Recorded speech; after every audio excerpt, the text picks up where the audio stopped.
B508CL. Le camping-car de Lionel est vendu. Et c'est Serge, donc, un abonné qui va en prendre possession, logiquement, ce week-end. Il est super pressé de l'avoir. Serge, en fait, c'est quelqu'un qui travaille un peu partout. Il bouge beaucoup. Et actuellement, quand il bouge, il dort dans un doblo. Et là, lui, maintenant, il a vendu sa maison.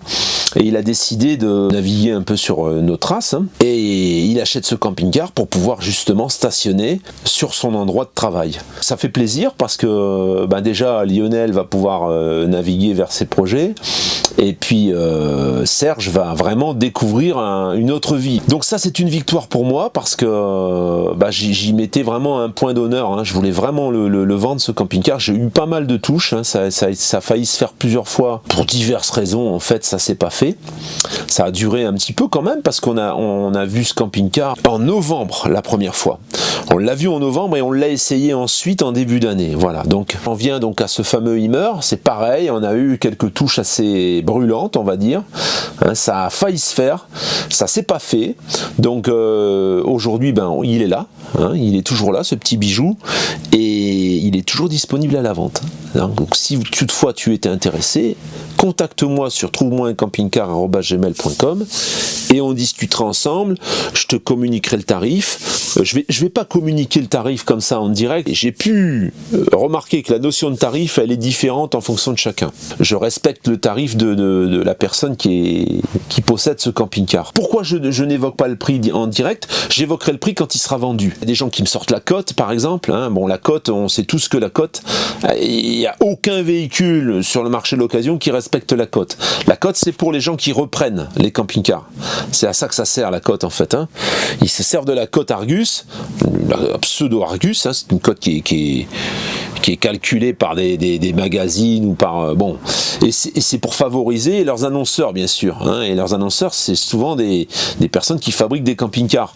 Donc, la cote camping-car, quand vous allez faire reprendre votre camping-car chez un concessionnaire, il va pas vous faire la cote au prix de vente, au prix du marché. Hein. Pensez bien que quand il vend un camping-car à 35 000 euros, peut-être que lui, il a repris 26, 27, 25, peut-être même quelquefois, on ne sait pas. Mais lui, c'est générateur. Il offre une garantie ensuite derrière. Je ne dis pas que c'est pas justifié. Il y a des révisions, il y a tout un tas de choses. Mais en attendant, il se sert de la cote pour pouvoir reprendre le véhicule sur le véhicule neuf qu'il va revendre. Donc la cote, elle est assez éloignée de la réalité. 2009, hein, il est de mi-2009, il a 75 000 km, il est en parfait état. Alors j'ai deux petites choses à gérer. Il y a un aimant qui manque sur les Rémi, sur les stores Rémi, donc il ferme quand même, mais il s'aimante sur le bas, mais pas sur le haut, sur la porte latérale. Sur cette même porte latérale, j'ai la poignée d'ouverture de la porte qui n'ouvre pas la porte en fait de l'intérieur, très difficilement. Donc elle a un problème, cette poignée, donc je vais la remplacer, hein, on va la commander. Je me suis arrangé avec le propriétaire, je vais la commander et je vais le faire moi-même.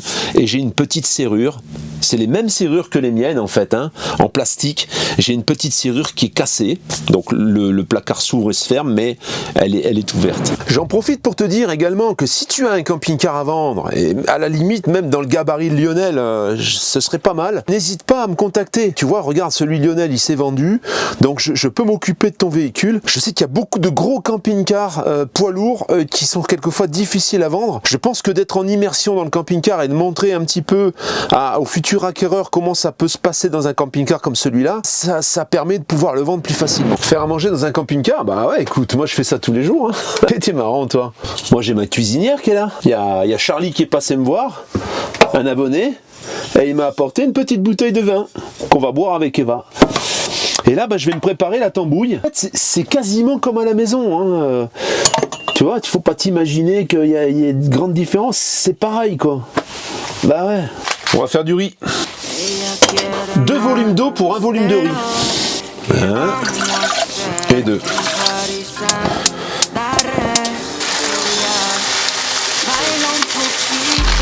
Je veux pas t'apprendre à faire du riz, hein. Mais là, tu vois, voilà, je laisse bouillir jusqu'à ce que l'eau elle soit complètement absorbée par le riz. Et j'ai trouvé que c'est vachement pratique parce que t'as pas à vider d'eau après, tu vois. Le riz absorbe toute l'eau. Donc une fois que c'est fait, une fois que ton riz il a absorbé toute l'eau, tu éteins et tu laisses reposer entre 5 et 10 minutes et ton riz il est cuit. C'est génial ça quand même, non? Maintenant je vais faire les aiguillettes de poulet.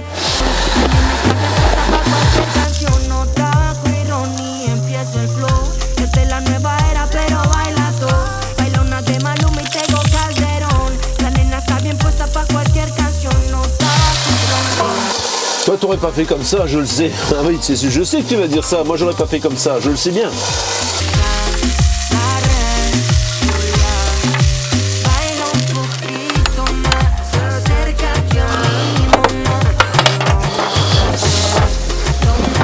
Bon appétit!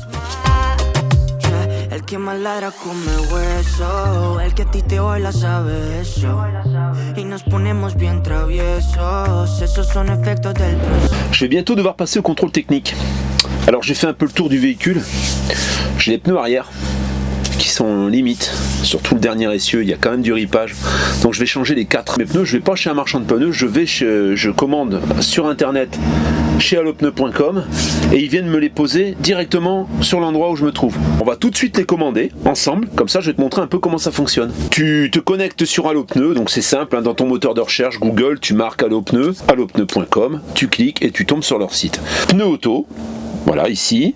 Ensuite, tu choisis pneu camionnette ou utilitaire. Largeur, donc pour moi, c'est du 225. Alors, toutes les dimensions de pneus sont indiquées sur son pneu, bien sûr. Donc là, tu as 225, 75, R, 16. Et l'indice de charge, c'est 116. Et l'indice de vitesse, c'est Q. Et tu n'as plus qu'à reporter ce qui est indiqué sur ton pneu dans le moteur de recherche. Hauteur, pour moi, c'est 75. Le diamètre, c'est du 16 pouces. La charge, eh bien moi je suis à 116, donc c'est bien Q l'indice de charge. Hein. Pneu été 4 saisons ou pneu hiver, c'est ici, run flat ou renforcé. Alors moi je vais mettre pneu été 4 saisons, je vais peut-être mettre renforcé. Et bien voilà. Alors regarde bien. On a par exemple les Michelin Agilis Camping qui font 167,50 €. Tu as du Goodyear à 128 €. Tu as toutes les grandes marques. C'est pas forcément du pneu bon marché. Bon, pour ma part, moi c'est des arrières. Hein. Mais sur les avants c'est pareil. De toute façon, j'aurais fait la même chose. Je vais pas dépenser. Alors tu vois par exemple, tu as des Riken à 71,50 €. Hein, tu as des Nankan. Alors à chaque fois, tu as des avis. Là par exemple, ils sont notés à 3,9 sur 5. Il y a 114 avis sur les cargos. Hein, tu peux très bien passer sur du pneu. Alors moi la dernière fois j'avais monté du Falken. Tu vois là le Falken, le Linam Van 01 est à 94,10 € pièce. Le Riken par exemple, pneu adapté aux utilitaires lourds, pneu adapté aux utilitaires légers, pneus bonne résistance à l'usure. Alors moi, le problème à l'avant, c'est vrai, j'aime bien avoir des pneus qui accrochent bien, mais à l'arrière, il faut pas qu'ils accrochent trop non plus, parce que quand on tourne, il y a beaucoup de ripage avec les deux essieux. Et ils s'usent, je dois avouer que là, l'essieu, le dernier essieu, il est vraiment très usé. Hein. Donc à 71,50 €. Alors je vais regarder les avis. Il y a 114 avis, ça m'intéresse de voir. Hein, il y a 4 étoiles sur 5 étoiles. Idéal pour les petites routes de campagne, un train par an, bon rapport qualité-prix, bon rapport qualité-prix à voir dans le temps, très bon rapport qualité-prix, bon produit au premier abord, peu de kilomètres parcourus pour l'instant. Voilà, j'ai que du 4, 5 étoiles, rien à dire. Voilà, là, je connais cette marque depuis 25 ans, je n'ai jamais eu de réclamation ni de critique au sujet de cette marque. C'est une marque de pneus que je conseille à tous mes amis. C'est un ancien garagiste qui dit ça, il met 5 sur 5. Donc je vais en mettre 4, tu vois, là, 4. Voilà, paf. Et je fais ajouter au panier. Et là, quand tu ajoutes au panier, il te propose des chaînes que je veux pas, et il te propose une garantie au cas où ton pneu explose ou ton pneu crève. Hein, et c'est 2,95 € par pneu. En cas de crevaison, dernier dû à un choc ou de vandalisme, et ben ton pneu il est remplacé gratuitement. Là j'en ai pour 286 € pour 4 pneus. C'est le prix que tu paierais peut-être pour 1,5 ça. Hein, bon alors ça dépend des marques aussi. Hein. Donc je valide mon panier. Voilà. Et qu'est-ce qu'il va me demander là? Quand je valide mon panier, attention, il va me demander station de montage à domicile, Allopneu montage à domicile 74. Il m'a enregistré parce que la dernière fois, c'est ce que j'ai fait. Ils sont venus ici. Alors, quand ils viennent, je vais te filmer. Hein. Je vais lui demander si ça le dérange pas. Et puis, je vais te filmer. Donc, qu'est-ce que je fais? Eh ben, je choisis la station de montage, tout simplement. Alors il te prend 19,90 € par pneu, mais ça dépend des pneus, ça peut monter jusqu'à 24 € selon les pneus. Moi comme c'est un lourd, il est possible qu'il me compte 24 € par pneu en montage, hein. Montage équilibrage. Hein. C'est ça. De partout où tu es, en fait, tu les fais venir. Tu cherches le point. Au moment où tu commandes tes pneus, tu es par exemple dans le sud de la France. Et toi, tu habites à Paris. Et ben, tu fais monter tes pneus dans le sud de la France, ils viennent. Tu vois? C'est ça qui est génial. Tu te rends pas compte, là, le temps que tu peux gagner avec ça. Je te jure, faut tout te dire, hein.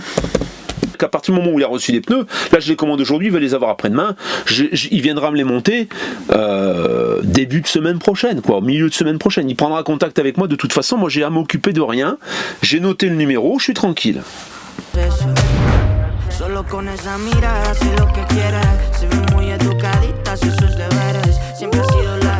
Tu vas aller chez ton garage pour te faire remplacer tes pneus, il va te dire d'abord tu vas te tourner. Mets-toi à l'envers, il va te dire, vas-y, tourne-toi, regarde la fenêtre là-bas. Oh, il va dire, t'as perdu quelque chose là par terre. Tu peux le ramasser s'il te plaît? Je te laisse imaginer la suite de ce qui va se passer. Sans vouloir être vulgaire.